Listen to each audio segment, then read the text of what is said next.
Oliver was a curious boy with a thirst for adventure. He loved exploring his attic, a place filled with forgotten treasures. One rainy afternoon, as Oliver rummaged through an old chest, a glimmer of gold caught his eye. Whoa, what's this? It was a train ticket, but not just any ticket. It shimmered and sparkled, the words Midnight Express etched in elegant script. Oliver's heart raced with excitement. This was no ordinary find. He clutched the ticket and imagined where it might take him. This is amazing. I wonder where it will take me. Oliver knew he had stumbled upon something truly special. The ticket seemed to hum with a soft, magical energy. It whispered promises of adventure and faraway lands. He couldn't resist its allure. He would board the Midnight Express and see where it led him.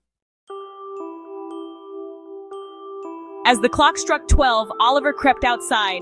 He held the golden ticket tightly in his hand. To his astonishment, a shimmering steam engine appeared. It chugged and hissed, bathed in an ethereal light. Welcome aboard the Midnight Express, young sir. Your adventure awaits. The conductor, a portly man with a bushy mustache, smiled warmly at Oliver. Oliver stepped onto the train, his heart pounding with a mix of excitement and apprehension. The train's interior was even more extraordinary. It was filled with plush velvet seats, sparkling chandeliers, and whimsical decorations that seemed to dance in the dim light. I've never seen anything like this. I can't wait to see where this magical train will take me. As the Midnight Express chugged along, Oliver met some extraordinary characters. There was a talking teapot named Mr. Spout who told hilarious jokes while pouring fragrant tea. A bookworm named Penelope could conjure up any story you wished to hear. And a mischievous gnome named Fitz kept everyone entertained with his silly pranks. This is unbelievable. Every corner I turn, there's something new and amazing. Oliver couldn't believe his eyes. He laughed with Mr. Spout, listened intently to Penelope's tales, and even managed to avoid Fitz's playful attempts to tie his shoelaces together. The journey was proving to be just as incredible as he had imagined.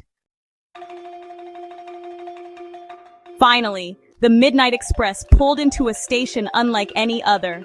A sign above shimmered with the words, Wonderville. The town was a kaleidoscope of color, with gingerbread houses, swirling lollipop trees, and streets paved with shimmering stardust. But a hush fell over the usually vibrant town as Oliver stepped off the train. Dear boy, Wonderville is in peril. The Star of Hope, our source of magic and light, has been stolen. Oliver was greeted by the fairy mayor, who, despite her sparkling wings and glittery gown, wore a worried frown. Oliver listened, his heart sinking. He had stumbled upon a mystery, a quest. He knew he had to help. Section 5. The Caverns of Echoes.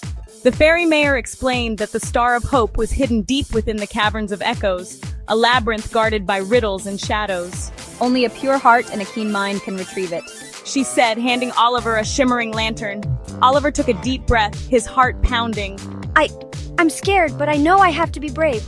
As Oliver ventured into the darkness, the lantern casting flickering shadows on the cavern walls, he felt a tremor of fear. But he remembered the fairy mayor's words and the plight of Wonderville. He had come too far to turn back. He had to find the Star of Hope. The Caverns of Echoes were a maze of twisting tunnels and echoing chambers.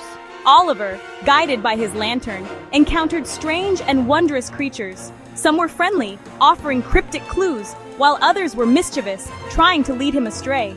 He pressed on, his determination growing with each challenge. Oliver soon realized that the caverns were not just a physical challenge, but a test of his wit and spirit. He listened carefully to every whisper, every echo, searching for clues to the Star of Hope's whereabouts. He knew he was getting closer. Finally, Oliver stumbled upon a grand chamber in the heart of the caverns. In the center, resting on a pedestal, was a small, unassuming stone. It seemed strangely out of place. As Oliver approached, a riddle echoed through the chamber. What is small as a pebble, yet can light up the sky? Oliver closed his eyes, thinking back to his adventures on the Midnight Express, the stories, the laughter, the friendships. He realized the answer wasn't something physical, but a quality, a feeling. Hope! He exclaimed. As he spoke, the stone began to glow brighter and brighter until it transformed into the magnificent Star of Hope. With the Star of Hope in hand, Oliver retraced his steps.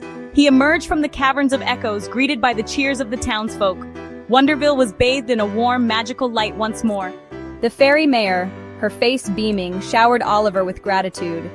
It was time for him to return home, but he knew he would never forget his time in Wonderville. As the Midnight Express pulled away, Oliver looked back at the receding town. He knew he was leaving a part of his heart in Wonderville, but he also knew he was taking a piece of its magic with him. Oliver woke up in his attic, the morning light streaming through the window. He could have sworn it was all a dream, but then he saw it. A single shimmering scale from a butterfly's wing rested on his pillow, a reminder of his incredible adventure. Oliver smiled, his heart full of wonder. He knew that even though his journey, the magic of adventure and the power of imagination would always be with him. Oliver realized that the world was full of wonder and excitement, waiting to be discovered by those who dared to dream. He knew he would never stop exploring, never stop believing in the extraordinary. And who knows, maybe one day he would find himself back on the Midnight Express, ready for another magical adventure.